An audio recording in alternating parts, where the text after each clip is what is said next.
नमस्कार, कंज्यूमर अड्डा में आपका स्वागत है। आपके साथ मैं हूं विपिन भट्ट और आज हम बचाएंगे आपका टैक्स, क्योंकि अब टैक्स बचाने का आखिरी मौका आ गया। जी हां, 31 मार्च वो तारीख होती है जो आपको एक आखिरी मौका लेकर आती है कि आप इस फाइनेंशियल ईयर में अपना जो भी टैक्स सेविंग कर सकते हैं वो कर लीजिए, नहीं तो फिर जो भी कुछ होगा वो पैसा टैक्स कट के ही आपको मिलता है। लेकिन 31 मार्च तक का वेट क्यों करना? क्योंकि आप हर साल ये खबरें सुनते हैं कि जो लोग उस दिन ट्राई करते हैं 31 मार्च 30 मार्च सर्वर हैंग होता है, सारा लोड उसी समय आता है। तो हम तो चाहते हैं कि भाई आप जल्द से जल्द अपना टैक्स रिटर्न फाइल कर दें, जो भी टैक्स सेविंग्स हो सकती हैं उसको कर दें और अपना टैक्स सेव करें और कोई प्रॉब्लम में भी आप ना जाएं।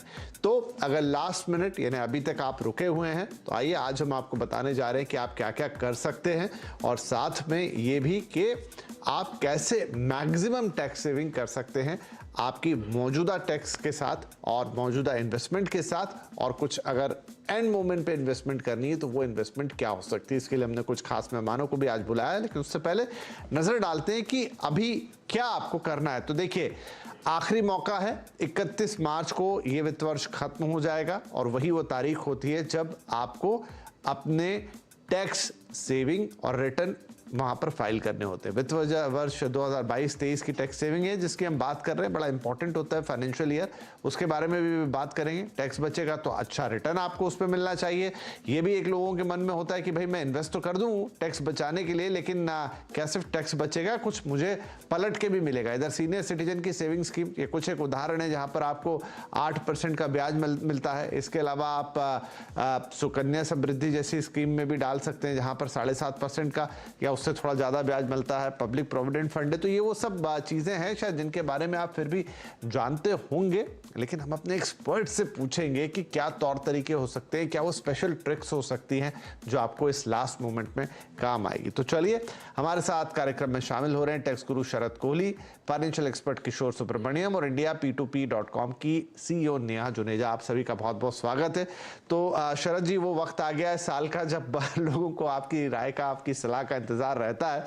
तो पहले तो मैं यही पूछूं सबसे कि एंड मोमेंट पे जो हम टैक्स सेविंग के टिप्स देते हैं, इनमें क्या चीजें रहती हैं, किन चीजों को आपको देखना पड़ता है या किन चीजों को आपको समझना पड़ता है, क्या ध्यान में रखना पड़ता है और साल भर का कौन सा हिसाब किताब निकाल के रख लेना पड़ता है ये सब कुछ करने के पहले? जी हाँ विपिन, नमस्कार। वही ये 2-4 दिन बचे हैं और टैक्स की भाषा में अगर मैं बोलूं, इस साल के तो 2-4 दिन की जिंदगी है। इस फाइनेंशियल ईयर की अगर मैं बात करूं, बिल्कुल 3 कैटेगरीज में विपिन मैं इन एक्शंस को डालता हूं। पहली कैटेगरी है जो आप इन्वेस्ट करके टैक्स बचाते हैं, मतलब आप कुछ इन्वेस्ट करेंगे, अपनी जेब से निकालेंगे। उदाहरण के तौर पर जो फेमस 80C सेक्शन है, आप मेडिकल इंश्योरेंस पॉलिसी 80D में ले रहे हैं, मतलब बेसिकली आप कुछ इन्वेस्ट कर पैसा बचाते हैं।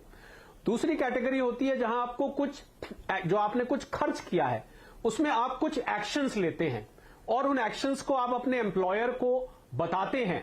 तो ये हो गई दूसरी कैटेगरी जहां आपने कुछ खर्च किया है और आप कुछ एक्शन लेके पैसा बचाना चाहते हैं। और तीसरा, जो कि बहुत कम लोग इस पे ध्यान देते हैं, वो है कि कुछ कंप्लायंस रिलेटेड आप स्टेप्स उठाते हैं। अब इन तीनों के तीनों स्टेप्स में विपिन टैक्स बचता है। एक में इन्वेस्ट करके बचता है, एक में खर्च करके बताने से बचता है और तीसरे में कुछ कंप्लायंस करने से बचता है। मतलब अगर वो कंप्लायंस नहीं करेंगे तो आप पे ऊपर टैक्स लग जाएगा, तो उसको भी मैं बचना ही मानता हूं। तो इन 3 कैटेगरीज में मैं मानता हूं। और यहां हम तो जानते हैं, भारत में मैं भी भारतवासी हूं, आप भी भारतवासी हैं, यहां पर थोड़ा सा हम लोग लास्ट मिनट की मेंटालिटी से हम लोग चलते हैं कि अभी क्या जरूरत है जल्दी करने की, टाइम आएगा कर लेंगे, आखिरी अभी तो समय है। तो वो 31 मार्च अब आ गई है, मुझे लग रहा है अब इससे आगे टालने की गुंजाइश नहीं है। बिल्कुल आपको कदम उठाने पड़ेंगे और अगर अब नहीं उठाएंगे तो फिर आपके हाथ से ये मौका निकल जाएगा। और अगर 31 मार्च निकल जाती है तो फिर आप 1 अप्रैल को भी कुछ स्टेप्स करना चाहेंगे तो उसका बेनिफिट फिर आपको अगले साल में मिलेगा। ये जो 22-23 जा रहा है ये फिर आपको नहीं मिलने वाला। और अगर मैं कुछ जल्दी से इन्वेस्टमेंट के स्टेप्स की बात करूं तो जो लोग, खासकर जो लोग ओल्ड रेजीम में हैं, जो लोग पुरानी रेजीम को जिन्होंने अभी भी सिलेक्ट किया हुआ है, उनके लिए ये इन्वेस्टमेंट के ज्यादा मौके हैं। आपने मान लीजिए अपनी रेंट रिसीट नहीं दी है एम्प्लॉयर को, आप उसको जमा करिए। आपने LTA का बेनिफिट लिया है, उसके कागजात आपने नहीं दिए हैं, डिक्लेयर नहीं किया है, उसको आप डिक्लेयर करिए। एक फॉर्म 12B भी होता है। आपने साल में अगर नौकरी बदली है विपिन, तो उस पिछले एम्प्लॉयर की डिटेल्स भी आप कोशिश करिए फॉर्म 12B में अपने नए एम्प्लॉयर को देने की या उसको अपलोड करने की।